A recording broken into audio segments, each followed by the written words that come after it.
Hola, buenos días, ¿cómo están? Vamos diciendo que ya se vayan conectando los demás para darles la puntualidad. Buenos días a todos, bienvenidos. Quisiera presentar a Mauricio Ricaud, es el ponente el día de hoy con nosotros, experto en esta parte de ingeniería ambiental y el desarrollo estable que tienen junto con COVID, ¿no? Me gustaría también presentar a Marcos Escobar, si quieren cada uno pueda hablar un poco de cada quien. Y mi nombre es Eduardo Flores, yo soy asesor preuniversitario de Foráneo, en el cual les voy a estar ayudando en esta parte para los alumnos que quieran conocer un poco más la carrera de Ingeniería Ambiental y todos los procesos de admisión. Va a ser aquí directamente conmigo, ¿no? Le dejo el micrófono vaya, a Marcos y a Mauricio para que se presenten. Bueno, ¿qué tal a todos? Muy buenas tardes. Muchas gracias a todo el equipo de la NAWAC por invitarme. Es un placer para mí estar aquí y poder compartir un poco de mi experiencia con todos ustedes. Y bueno, ahorita en unos momentos empezamos. ¿Qué tal? Buenos días a todos. Marcos Escobar. Pues yo estoy felizmente integrándome al equipo de ingenierías en la NAWAC de Querétaro y pues estaré también apoyando a Eduardo y a todo el equipo de atención preuniversitaria para cualquier duda que tengan sobre las carreras y con muchísimo gusto los estaré atendiendo ya, ahora sí que virtual o presencialmente a partir de agosto en la universidad. Muchas gracias, Mauricio, y muchísimas expectativas con esta plática. Algo que son temas súper relevantes ahora, toda la parte ambiental, algo que si bien con la pandemia a veces se nos olvidan esos temas, pero es algo que no debemos dejar de lado y yo creo que relacionar el tema ambiental con todo lo que estamos sufriendo y la parte del COVID va a ser algo muy enriquecedor. Pues muchísimas gracias por esta ponencia y con muchas expectativas. Gracias, Eduardo, y gracias y bienvenidos a todo el mundo. Gracias, Marcos. Muchas gracias, Marcos. Pues empezamos, ¿no? Les quiero platicar primero un poco de mí. Me gradué, soy Mauricio Ricaud, me gradué de Ingeniería Industrial en el 2015 en la Universidad de Anáhuac Querétaro y de ahí empecé a trabajar en MAVE, en electrodomésticos, por 3 años, específicamente en la parte de certificaciones internacionales, ¿no? Muy ligado al tema de certificaciones de eficiencia energética. Fue ahí cuando yo me empecé a dar cuenta de cómo la industria iba hacia ese lado, de cómo cada vez eran más estrictos en esos temas y de cómo cada vez estaban movilizando más recursos las empresas hacia temas ambientales, ¿no? De ahí, después de esos 3 años, fue cuando quise empezar a estudiar una maestría, una especialización en estos temas de desarrollo sustentable, y fue cuando me fui a Francia y estudié en la Universidad de GEC París 1 año de desarrollo sustentable, ¿no? De ahí tuve la oportunidad de hacer una segunda maestría como parte de un doble grado en la Universidad de Economía de Noruega. La hice específicamente en administración y estrategia porque yo sabía que tenía que saber la manera, 1, de vender estos temas de desarrollo sustentable y 2, de cómo incorporarlos verdaderamente en las estrategias corporativas de las empresas, ¿no? Para que hagan sentido. Bueno, de ahí tuve la oportunidad de trabajar, hacer un par de proyectos, los cuales ya detallaré más adelante, y de trabajar en una organización internacional en Francia, ¿no? Por lo pronto me regresé a México para emprender y esto ya se los platicaré un poquito más adelante en la presentación. Pero bueno, la plática de hoy se llama del COVID-19 al desarrollo sustentable. Lo que quiero compartir con ustedes es un poco de mi experiencia que he tenido en estos últimos 2 años con estos temas muy de cerca y tal vez de cuestionar si hay aquí a muchos, tal vez candidatos que quieran entrar a este tipo de carreras en la NAWAC, pues cuestionarlos y tal vez que vean muchos de los pros que pueden tener, ¿no? Me interesa también despertar un poco en ustedes el cómo sumarnos por un bienestar global después de esta pandemia que nos ha sacado mucho de contexto. Cuestionarlos en qué no nos encaja, qué no nos gusta de esta situación con la pandemia, de esta situación con estos cambios tan bruscos y de cómo se quieren ver en 5 años, ¿no? Cómo se quieren ver diferente, qué quieren que no siga igual, qué podrían cambiar, ¿no? Y también, por último, les voy a decir que existe un camino más corto del que tal vez yo tuve hace unos años cuando estuve en la misma posición, que era escoger qué estudiar en la carrera, ¿no? Pero bueno, para todo esto quiero empezar con esta slide, que pues son todas las noticias, ¿no? Los últimos 4 meses hemos tenido un bombardeo de información muy grande con diferentes perspectivas que nos confunden, ¿no? Que no nos hacen tener una idea clara de pues cuál es el camino a seguir y cuáles son los pasos que tenemos que tomar inmediatamente, ¿no? Está claro que hay un gran enfoque en salud, es la prioridad ahorita con el COVID-19, todos los recursos están yendo a eso, todo el mundo habla del tema de salud, ¿no? Pero también ha habido una parte oscura que es una crisis social económica, ¿no? Que trae todo este tema del aislamiento. No quiero que lo veamos como algo negativo, sino como un área de oportunidad gigante que podríamos llegar a tener cuando esto pase, ¿no? Pero también quiero enfatizar mucho en cómo nos hemos dado cuenta de lo frágiles que somos y de la fragilidad que tenemos al ser parte de un medio ambiente que está muy balanceado, ¿no? Siempre creo que la vulnerabilidad yo personalmente la veía para otras generaciones, tal vez para la generación de mis hijos, para la generación de mis nietos, en la que tal vez acababa el petróleo, tal vez aumentaba la temperatura de la tierra, tal vez llegaba una enfermedad que no conociéramos, pero eso ya nos tocó vivirlo en estos últimos 4 meses en carne propia, ¿no?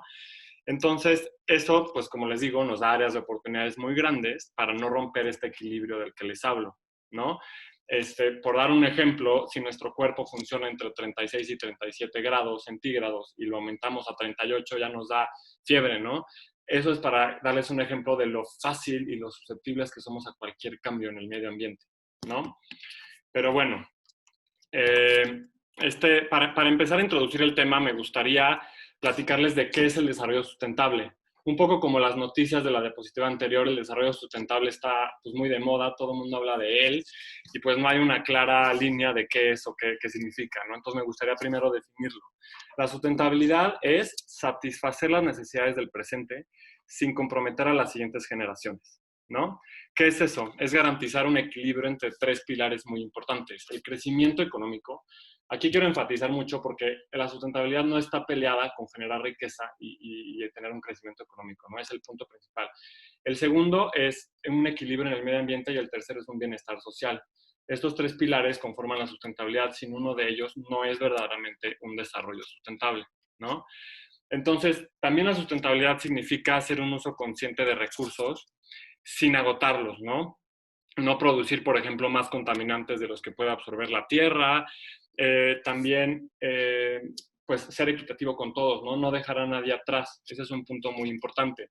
Con el tema del coronavirus les quiero dar un ejemplo. Esto de no dejar a nadie atrás es importante porque el que yo saque una solución al coronavirus muy cara, que no es accesible para todos los esquemas sociales, hace que entonces dejemos gente atrás, ¿no? Un cubrebocas que cuesta 200 pesos no necesariamente es accesible para todos. Entonces, la sustentabilidad es para todos, tenemos que englobar a todos, ¿ok? Luego, pero bueno, la sustentabilidad tiene unos patrones muy específicos, ¿no? Para hablarles de qué sigue, ¿no? Ok, estamos viendo que el coronavirus nos está sacando mucho de contexto, que no sabemos hacia dónde ir, pero yo lo que les quiero platicar en esta webinar es que ya existen unos objetivos y unos lineamientos que nos dan un camino a seguir, ¿no? Estos se llaman los Objetivos de Desarrollo Sostenible. Estos objetivos se empezaron a gestar en el 2012 en Río de Janeiro, en donde las naciones empezaron a ver la necesidad de tener objetivos ambientales, políticos y económicos, ¿no? En septiembre del 2015, la ONU los confirma y ahora sí que da el banderazo de salida. ¿Para qué? Para erradicar la pobreza, proteger el planeta y asegurar la prosperidad. Esto, como les digo, se publicó en el 2015, son 17 objetivos que tienen así que un rango de vida de 15 años, llevamos 5 y se cumplen en el 2030. Entonces tenemos 15 años para cumplir estos 17 objetivos. Y estos, cuando se gestaron en el 2015, coinciden con un momento en la historia muy grande, que es el Acuerdo de París, ¿no? Que habla del cambio climático. En el 2015, las naciones en París decidieron comprometerse hacia el cambio climático y hacia no aumentar la temperatura promedio de la Tierra 1.5 grados, ¿no? Entonces, las naciones están comprometidas, tenemos los objetivos que desarrolla la ONU y ahora la pregunta del millón es cómo vamos a combinar esto para lograrlos en 10 años, ¿no? En estos últimos 10 años que nos quedan. Cada uno de estos objetivos tiene metas muy específicas. Por temas de tiempo en esta presentación no puedo irme ahora sí que a ver todos, pero si se van a la página de la ONU, creo que pueden tener información ilimitada de lo que significa esto, pero me gustaría ir rápido uno por uno, ¿no? El primero es fin de la pobreza. Segundo, hambre cero. Tercero, salud y bienestar. Cuarto, educación de calidad. Quinto, equidad de género. 6, agua limpia y saneamiento. Séptima, energía asequible y no contaminante. 8ª, trabajo decente y crecimiento económico. 9ª, industria, innovación e infraestructura. A este voy a regresar más adelante. 10, reducción de las desigualdades. 11, comunidades sostenibles. 12, producción y consumo responsables. A este también voy a regresar después. 13, acción por el clima. También lo detallaremos. 14, vida submarina. 15, vida de ecosistemas terrestres. 16, paz, justicia e instituciones sólidas. Y por último, alianzas para lograr los objetivos, ¿no? Esta es la guía. Esto ya existe, lleva 5 años existiendo. Pero, ¿qué ha pasado, no? Con el coronavirus, lo que ha pasado es que también estos objetivos se han visto muy afectados. Muy afectados, ¿por qué? Porque el coronavirus pues, es un tema de salud que aplica al punto 3, ¿no? Que como lo veíamos antes, de salud y bienestar. Entonces, todos los recursos, todas las naciones están enfocando todo lo que tienen para este punto número 3, que está bien, es la prioridad en el momento, pero lo que quiero enfatizar es que entonces tenemos 16 objetivos a los que no se les está, ahora sí que movilizando recursos de ninguna manera. Entonces, aquí está el reto. La sustentabilidad son 17 objetivos, son 17 cosas que si una no se cumple, entonces no es sustentable. Entonces, hemos visto con el coronavirus que las economías están más aisladas, ¿no? Hay cierre de fronteras y ha fracasado el multilateralismo. El multilateralismo es, ahora sí que hacer alianzas entre diferentes organismos, diferentes entidades y países. ¿Para qué? Para que el impacto pueda ser mayor. Al cerrar las fronteras, entonces el objetivo 17, que son alianzas para los objetivos, pues ahora sí que no funciona, ¿no? También hemos visto, por ejemplo, en estos últimos 4 meses, niveles más altos de pobreza y hambre, ¿no? Lo cual obstaculiza el objetivo 1, que es fin de la pobreza, 2, cero hambre, 4, educación de calidad, 6, agua, limpia y saneamiento, y 10, reducción de desigualdades, ¿no? Pero bueno, no quiero ser solamente negativo, creo que también este tema de la pandemia ha traído cosas positivas. Por ejemplo, ha de cierta manera aliviado a la naturaleza. Hemos mejorado, aquí pueden ver el objetivo 13, 14 y 15, ¿no? Todo el tema del cambio climático, la vida submarina, los ecosistemas terrestres, sí se han visto beneficiados, ¿no? ¿Por qué? Porque por darles un ejemplo, el transporte en estos últimos 4 meses, según datos de la OCDE, la Organización para la Cooperación y el Desarrollo Económico, se redujo en 25%. Este 25% implicó 12% menos de emisiones de carbono, ¿no? Hubo renacimiento de nuevas especies, de animales, entonces no todo es negativo, ¿no? Lo que tenemos que lograr es entonces este balance. Para términos de esta plática, pues sí vemos 17, vemos mucha información, pero me gustaría que nos fuéramos sobre 3 que yo veo especialmente muy relevantes para el tema de pues, la carrera de ingeniería ambiental, ¿no? Porque, bueno, vemos 17, tal vez es un poco demasiado que alguna persona pueda actuar de manera eficiente en los 17, pero muchas veces cada uno de nosotros tenemos injerencia en 1, en 2 o hasta en 3, ¿no? En nuestra carrera profesional y personal. Aquí el primero, que quiero ahora sí que irme un poco más a detalle, es el 9, ¿no? Industria, innovación e infraestructura. Creo que como ingenieros ambientales potenciales tienen o van a tener un papel clave, ¿no? En cómo convertir esos objetivos en oportunidades. Como les dije, estos son la brújula para los siguientes 10 años. Y por darles algunos números, en este número 9, Industria, Innovación e Infraestructura, el sector de la energía renovable emplea actualmente 2.3 millones de gente.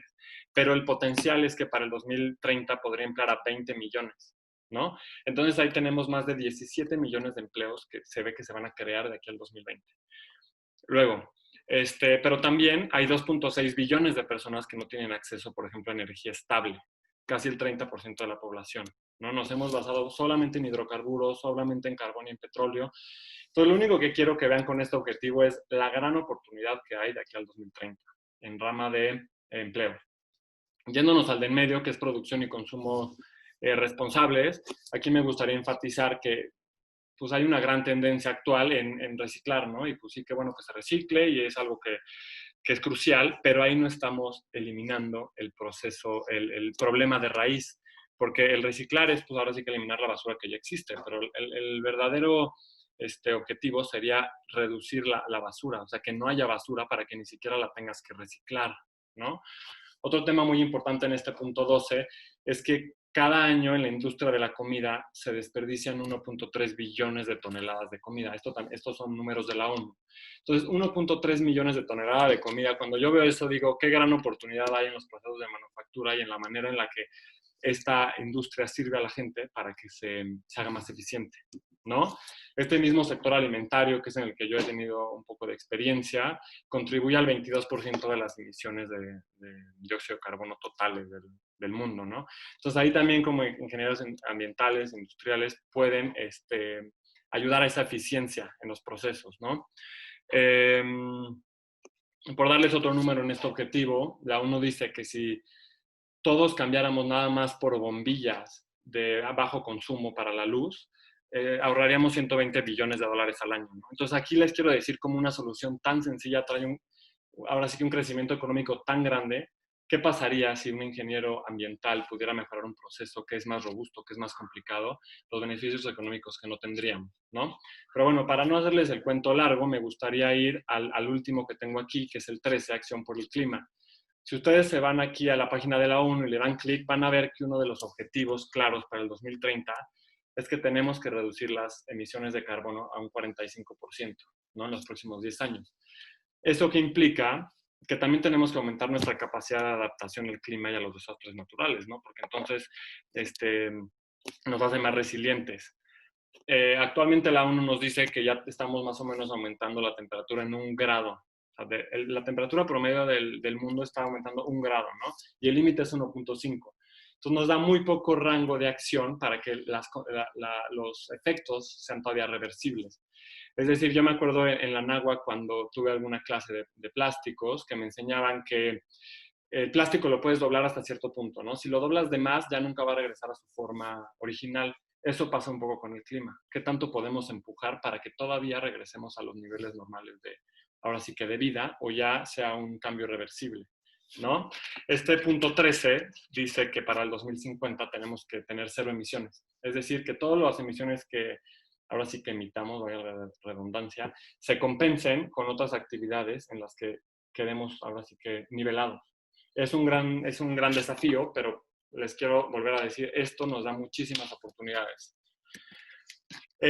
Por último, pongo esta diapositiva de la carrera más importante del presente para salvar al futuro, porque pues digo, creo que cuando yo escogí la carrera tampoco tenía estas opciones tan abiertas en México. Creo que, como les decía, los objetivos de desarrollo sostenible pueden hacer que no solo tengamos una guía, sino que nuestra carrera profesional se guíe en ellos y podamos combinar metas profesionales y personales, ¿no? Creo que hay una gran necesidad que yo he visto en mi experiencia de poder estar en Europa los últimos 2 años de carreras más especializadas, ¿no? Ya no es suficiente con una licenciatura, tal vez ya te piden una maestría, sobre todo en otros continentes, ¿no? Entonces, una ingeniería ambiental yo la veo como una especialización ya adentro de la misma carrera, ¿no? Un ingeniero ambiental puede regresarse y ser ingeniero industrial, pero un ingeniero industrial no podría ser ingeniero ambiental porque sí necesitas tal vez capacidades más técnicas en el tema, ¿no? Creo que podemos ser en México la punta de lanza para Latinoamérica. Definitivamente estamos un poco más atrasados en estos temas de sustentabilidad, pero sí se vienen ya para acá y sí podemos ser la punta de lanza. Y algo que me encanta de este tipo de carreras es, por ejemplo, la creatividad, ¿no? Que te da una carrera como la de ingeniería ambiental. La ingeniería tradicional lleva siendo igual muchísimas décadas y pues lo único que hacemos es eficientizar un poquito más lo que ya existe, pero en realidad no hay una innovación total que creo que estas nuevas carreras sí van a tener. Me metí a ver un poquito el plan de materias y hay materias como desarrollo sustentable, cambio climático, uso del agua, y eso combinado con la gran base matemática que yo sé que tiene una ingeniería, creo que es una combinación muy ganadora, ¿no? Que va a abrir muchas oportunidades laborales. ¿Y esto por qué lo digo? Porque creo que todo esto de los objetivos y todo lo de la ONU, pues sí, ¿no? Se plantean objetivos muy ambiciosos, pero nunca se van a lograr, y digo nunca, si no hay ahora sí que una ayuda de la ingeniería. ¿Para qué? Para que se hagan procesos más eficientes a menores costos, pero que generen la misma riqueza. Nunca se va a hacer un proceso más ambiental si no se genera la misma riqueza para una empresa, ¿no? Se habla mucho de una segunda revolución industrial, en la que también le llaman la segunda revolución ambiental, ¿no? En la que se va a tener que tomar más energía del sol, más energía de las olas, y los ingenieros vamos a tener ahora sí, un papel clave en esto. ¿Por qué? Porque no hay una sola solución. Una solución no va a resolver los problemas globales, sino soluciones adaptadas a cada contexto de cada país. Entonces, eso es un sinfín de soluciones, ¿no?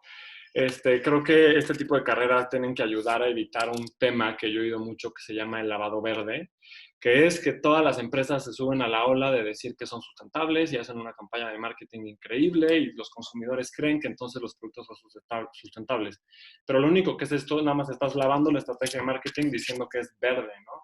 Tenemos que verdaderamente solucionar el problema de raíz, como a través de procesos de manufactura, procesos ingenieriles, ¿no? Y digo, también quiero decirles que no, como les decía, no está peleada la ingeniería ambiental con la generación de riqueza, no es algo como hippie para salvar al mundo, sino al revés, aplica para todas las industrias y va a ser un requerimiento que va a generar la misma riqueza, pero en otro, ahora sí con otra manera de ver las cosas, ¿no? Por último, puse esta diapositiva en la que les quiero platicar, pues sí, no toda esta teoría que les digo y toda mi visión y mi manera de ver estos problemas, pues que estos últimos 2 años que yo he estudiado estos temas me han abierto la posibilidad de trabajar en 4 cosas diferentes, ¿no? 4 cosas que son muy diferentes y que no hubiera podido tener si no hubiera tenido una carrera como la que ustedes tal vez están considerando, ¿no? La primera fue que tuve la oportunidad de trabajar para una compañía muy grande de lujo que se llama LVMH. Ahí me contrataron cuando vivía en Francia para hacerles una consultoría, una estrategia sustentable, ¿no? En la que me dijeron, mira, pues ahora sí que el grupo nos las está pidiendo, Moet y Louis Vuitton ya están haciendo muchos reportes de sustentabilidad anuales y nosotros, era una empresa dentro del grupo de relojes, no estamos teniendo nada, no reportamos nada de medio ambiente. Entonces yo me metí a sus números, fui a su manufactura de relojes en Suiza, fue una experiencia increíble.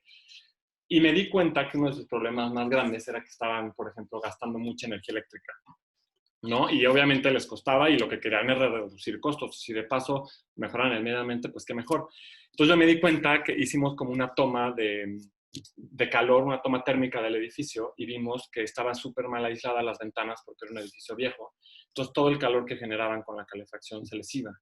Entonces, al final era un tema de aislamiento y de cómo podían tener una estructura más robusta, más sólida. Eso es por darles un ejemplo del tipo de problemas en el que se enfrenta la industria, ¿no? Y de cómo, pues, tienes que ser creativo, porque a mí no me dijeron, oye, Mauricio, pues vamos a hacer este proceso que ya definimos qué es como, pues, haz lo que quieras, dime cuál es mi problema y cuál es la solución, ¿no? Entonces, ahí tuve yo que ser muy creativo.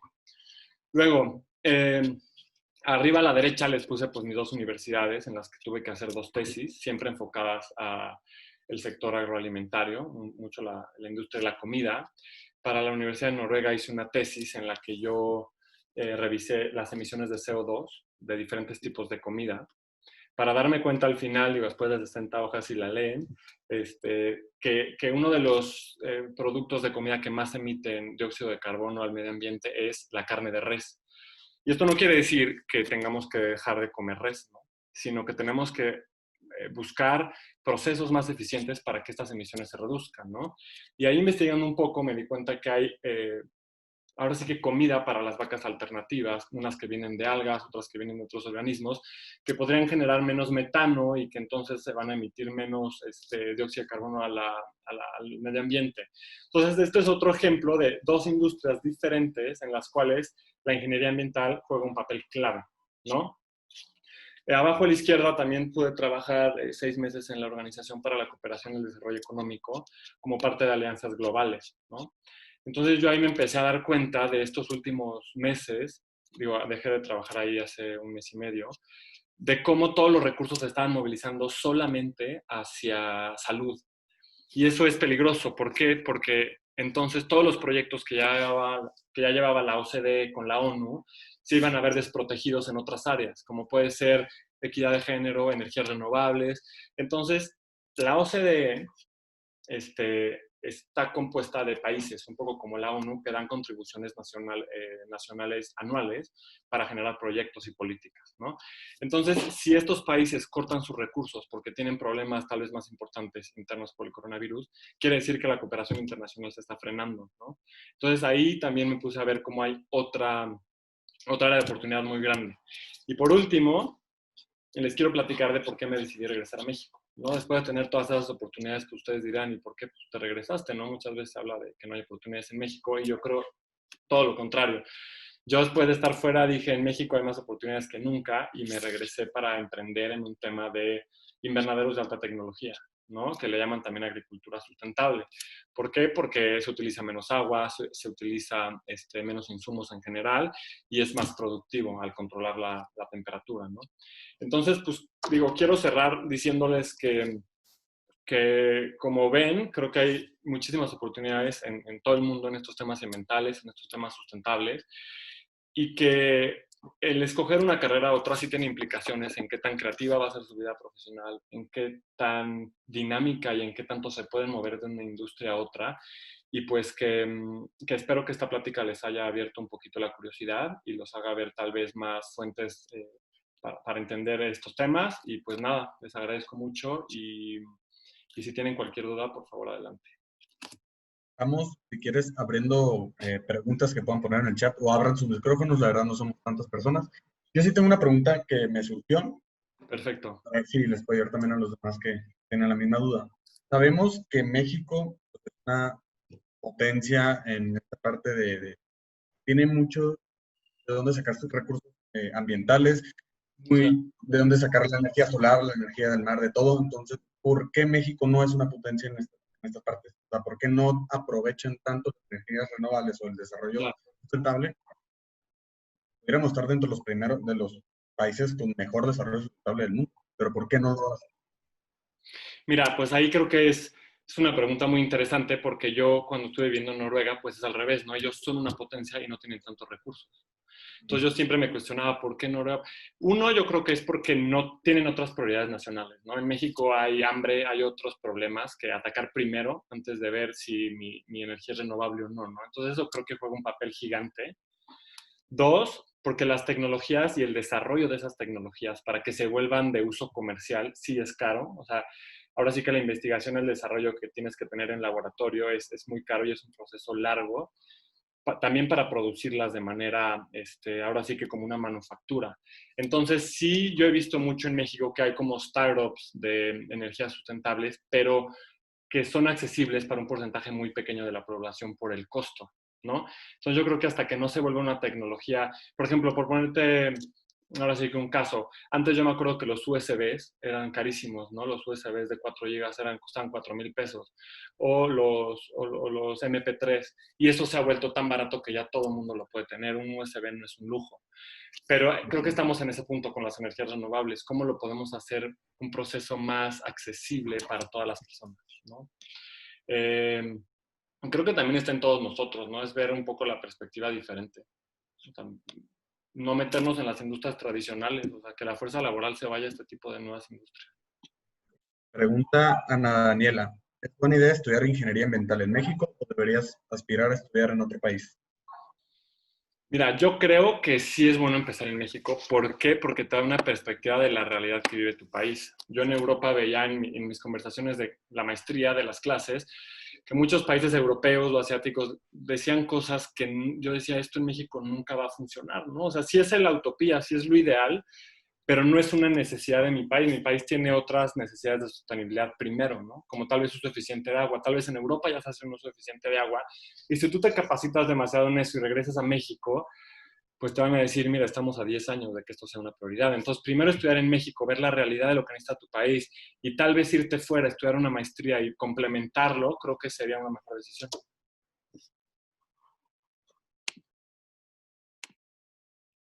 ¿Alguien más que tenga otra pregunta?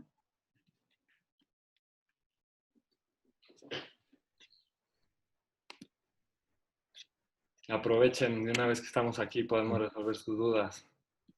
Sí, la verdad es un tema bastante... No sean tímidos. Porque, bueno, ¿por qué el gobierno nos traba? ¿No? Veo que ponen. A mí me gustaría, digo, no es una pregunta directa, pero si me dan chance la puedo contestar un poco. Creo que está en todos nosotros, como les decía, o sea, si nosotros le echamos la culpa a todo lo que no nos pasa porque no nos dan las herramientas, pues no podemos hacer nada, ¿no? O sea, creo que pues, si yo digo, yo quiero mejorar y hacer más ambiental mis procesos de manufactura en mi empresa, puedo de cierta manera hacerlo, ¿no? Tal vez no puedo tener el impacto tan grande, pero no dejar que el gobierno lo que haga o no haga nos limite. O sea, creo que todos tenemos bastante poder de actuar y de hacer cosas diferentes a nuestro nivel.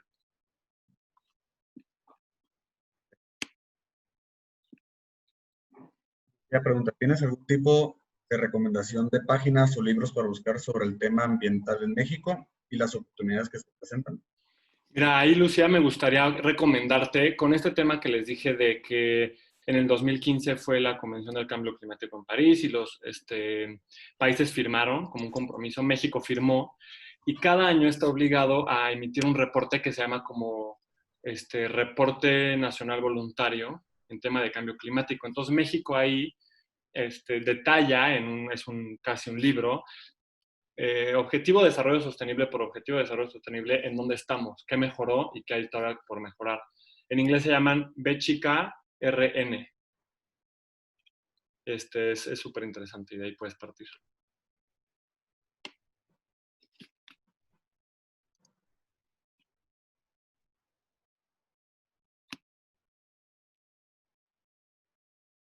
Veo, ¿por qué crees que es tan caro o complicado encontrar soluciones amigables con el medio ambiente?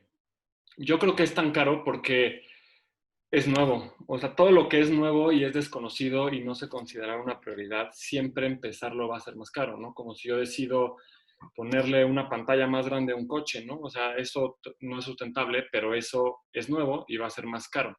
Entonces, yo creo que el que no se considerara anteriormente quiere decir que entonces cualquier proceso se va a tener que ajustar o cambiar, va a tener que contratar nuevas personas, va a tener que contratar más ingenieros ambientales, que tal vez me van a cobrar más, pero que tal vez van a necesitar diferentes herramientas de las que yo ya tengo. Entonces, eso hace que sea tan caro.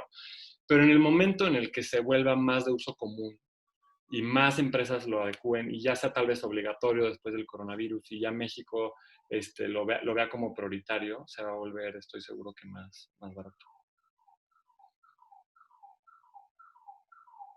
Es difícil generar esa mancuerna o ese incentivo para que las organizaciones o empresas se sumen a la sustentabilidad.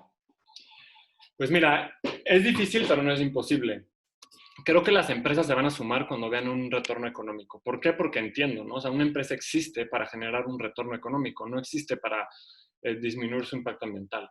Entonces, en el momento en el que un ingeniero ambiental o alguien que tenga una estrategia correcta sepa venderles una estrategia ambiental con retornos económicos, ahí está el clavo. Para mí ese es el hilo negro, ¿no? Que entiendan primero cómo va a mejorar, tal vez con una inversión más grande al principio, pero cómo tal vez en 5 años su retorno de inversión va a ser mayor. Creo que en ese momento vamos a poner los ojos de las empresas en la sustentabilidad.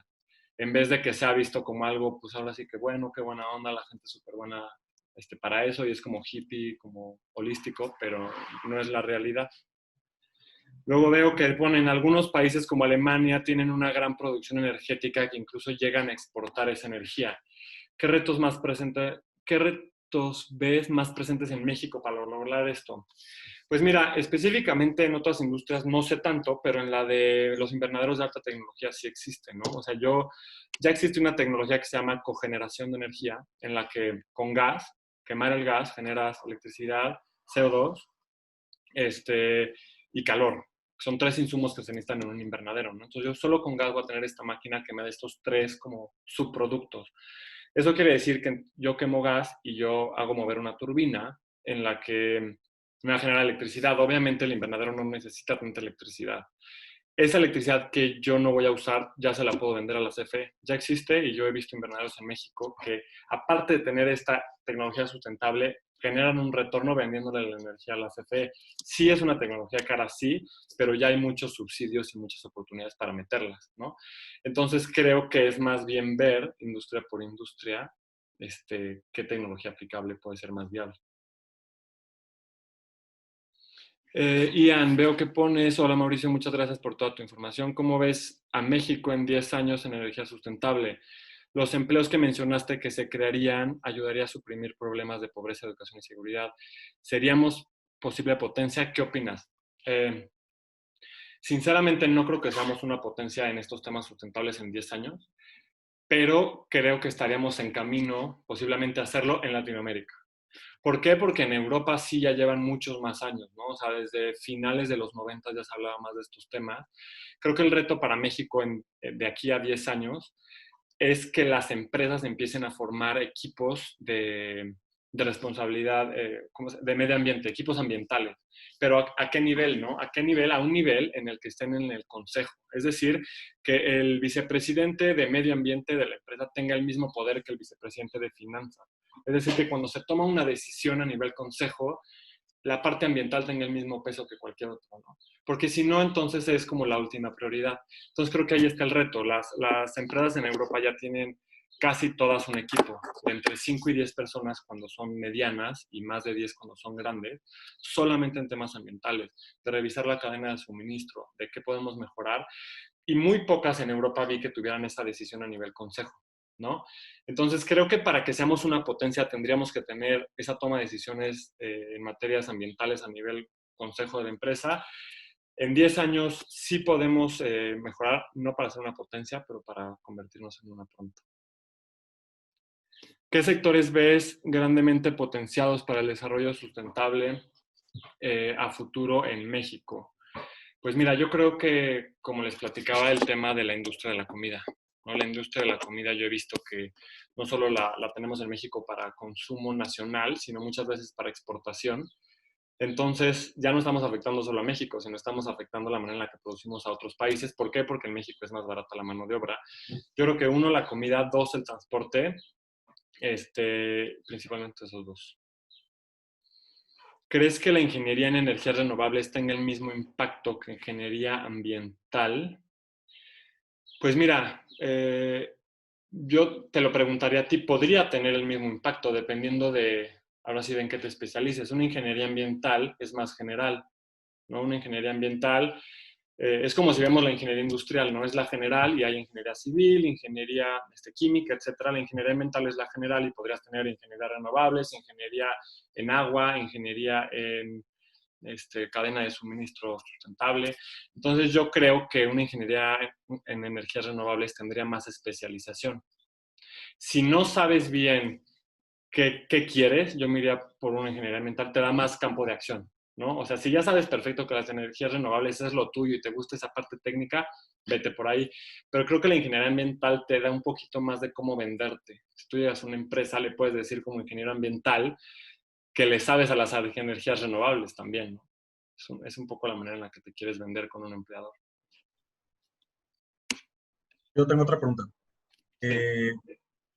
Tú que ya estás metido en toda esta parte que estás aprendiendo con respecto al desarrollo sustentable, ¿el gobierno qué tanto apoyo te da frente a que tú estés haciendo algo por el medio ambiente? O si te da apoyo, ¿qué tanto? Ok, pues mira, en mi caso personal, yo me fui a estudiar a Francia con una beca del CONACYT, que era el CONACYT con la Secretaría de Energía, en temas de sustentabilidad energética. Entonces, ahí de entrada me pagaron el 90% de mi maestría, ¿no? Y yo me vi en un salón con 50 personas en la que ninguno, éramos de 30 países diferentes y ninguno tenía un nivel de beca como el mío, ¿no? Y me preguntaban, ¿cómo en México, que es un tercer mundo que vemos pues como, pues, no sé, muy poco desarrollado, te dan ese nivel de beca, ¿no? Para ellos era imposible. Entonces, de ahí en entrada, yo sí tuve un apoyo. Esta beca, no sé si existe en la misma modalidad, ahorita ha habido ciertos cambios, pero de entrada sí existía, ¿no? Muchos apoyos para temas de empresas en cambiar, no sé, procesos de manufactura o meter nuevas tecnologías. No hay tantos, pero creo que todo depende de la demanda que haya de las empresas, ¿no? ¿Qué crees que le falta a México para ser un país más sustentable? Eso, me encanta esa pregunta. Yo creo que lo que le falta es que cada uno de nosotros seamos más sustentables, ¿no? Porque siempre es muy fácil verlo a nivel global y como no puedo hacer nada, pero si cada uno en nuestra casa vemos estos 17 objetivos y vemos de qué manera podemos cambiar uno que otro, englobándonos a todos podemos de verdad hacer un cambio. O sea, y no va a haber un cambio hasta que no lo demandemos como comunidad, como gente mexicana, ¿no? O sea, si nosotros vamos y pedimos antes que no sé, un curso de energías renovables, pedimos un curso de administración, pues entonces van a dar cursos de administración. ¿Sí me explico? O sea, la mayoría de las industrias funcionan dependiendo de lo que pide el consumidor. Entonces yo creo que ese es un enfoque que me gusta verlo, ¿no? Hasta que no lo pidamos y no lo necesitemos, no se va a desarrollar tanto. Pero es de todos, ahí sí que quede clarísimo que creo que somos todos, ¿no? Y el estudiar en ingeniería ambiental es un gran paso para para ayudar a eso.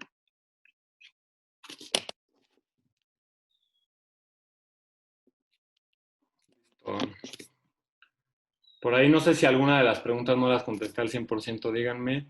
¿Y cómo harías para que esas personas que no les importa, no saben del daño al medio ambiente, se involucren al cambio? Pues mira, yo creo que es con el ejemplo, ¿no? O sea, a mí me pasaba mucho, digo, voy a dar un ejemplo ahí personal, que me decían, yo tenía muchos compañeros veganos, ¿no? En la maestría.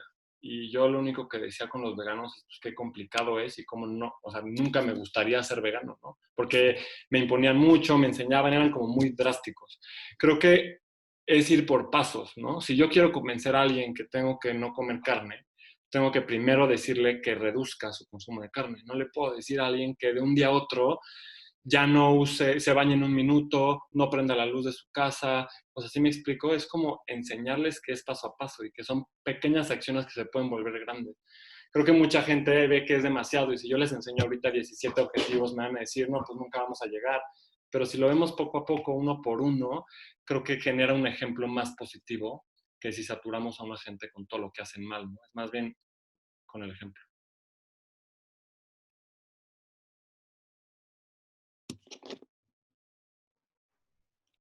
Perfecto, mira, igual por cualquier cosa les voy a dejar, ya se los había puesto en el chat, los vuelvo a poner mi contacto para cualquier duda sobre la carrera de Ingeniería Ambiental, tanto temas de proceso de admisiones, de beca, de todo, ¿no? Yo soy el asesor que lleva toda esta parte para ustedes sobre los procesos de admisión y también junto con Marcos, que se puede salir, él es el director que nos va a estar apoyando con la coordinación de esta carrera para que también podamos platicar cercanos a él, ¿no?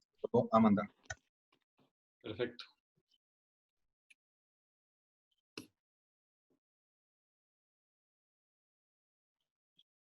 Nada, si quieres vamos cerrando, la verdad, pues sí, muy interesante. Quedamos yo creo que con ese paso a paso que tenemos que ir cada uno realizando, ¿cierto? Eso de no puedes hacer un cambio tan drástico, tienes que ir pasito a pasito para poder llegar a ese objetivo. La verdad, muy interesante, muchísimas más. Gracias, Mauricio. Si quieras pues, cerrar, despedirte con algo, pero pues, la verdad, encantado y muy buen webinar. Pues nada, pues muchas gracias a todos, a todo el equipo de la NAWAC. Para mí, pues me encantó estar aquí con ustedes. Si necesitan algo de mi lado, también puedo dejarles mi correo y me mandan ahí un mail si tienen dudas más específicas o si quieren platicar. Y pues nada, aquí estoy a su disposición para lo que Perfecto. necesiten más adelante. Si quieres poner ahí tu correo en el chat para que te puedan igual contactar. Yo lo pongo. Quien quiera aprovechar una última pregunta, antes de cerrar.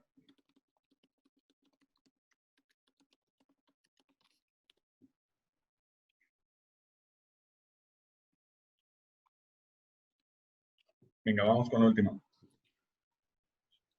¿Qué podemos hacer en el corto plazo, ya que con el COVID-19 hemos observado un aumento de desechables y el plástico volvió a tomar fuerza hoy en día en el consumo de un solo uso? ¿Ves áreas de oportunidad? Sí, definitivamente. O sea, yo personalmente, ¿qué hago? O sea, creo que es muy, muy cómodo tal vez decir, mira, pues es que sí, no sacan cubrebocas reusables, ¿no? Y los reusables son muy caros. Pero pues a corto plazo, ¿qué puedo hacer? Usar, si se puede lavar, lavarlo, usarlo más de una vez, no perderlo, no tirarlo. O sea, yo me iría por ahí, ¿no? Porque ahorita, pues si sacan un cubrebocas de 400 pesos que es lavable, pues muy poca gente lo va a poder comprar, ¿no? Entonces yo creo que ahí es no consumir tanto. No les voy a decir reciclarlo, sino no consumir tanto. Consumir uno en vez de dos, consumir dos en vez de cuatro, reducir ese consumo. Entonces creo que me quedaría con la palabra reducir. ¿No? Y luego dice, ¿qué tan importante es crear esa transición en los consumidores para que exista conciencia e interés en ellos por consumir bienes y servicios contribuyentes al bienestar colectivo? Esa se me hace la pregunta del millón, ¿no? Lo que todas las empresas quisieran descubrir, porque hasta podrían salir nuevos productos, ¿no? Nuevos productos que no conocemos. Para que exista esa conciencia e interés en ellos para consumir bienes y servicios, yo creo que primero tiene que, o sea, siendo realistas, primero tienen que ver un beneficio económico. O sea, yo veo difícil que logremos un cambio en el consumidor cuando una lavadora que consuma menos agua me cueste más que la normal, ¿no? Yo creo que primero va por ahí. Y luego ya si la uso y resulta que es mejor y aparte veo que tiene un impacto ambiental menor, pues va a ser un ganar-ganar. Pero de entrada, quiero como que nos comprometamos todos en que necesitamos que los productos ecológicos se vuelvan más baratos, más accesibles en general. Y así vamos a lograr poco a poco ese cambio de conciencia, ¿no? Porque suena muy, o sea, muy cómodo otra vez decirle a alguien, compra este cubrebocas lavable de 500 pesos, ¿no? Creo que es esta, sí, ya. Ya, perfecto. Muchísimas gracias, Mauricio. Igual cualquiera que tenga dudas más a fondo sobre la carrera, ahí está mi número de WhatsApp, mande un mensajito y podemos resolverlas, ¿va? Muchas gracias a todos. Gracias, Eduardo. Gracias, nos vemos. Hasta luego.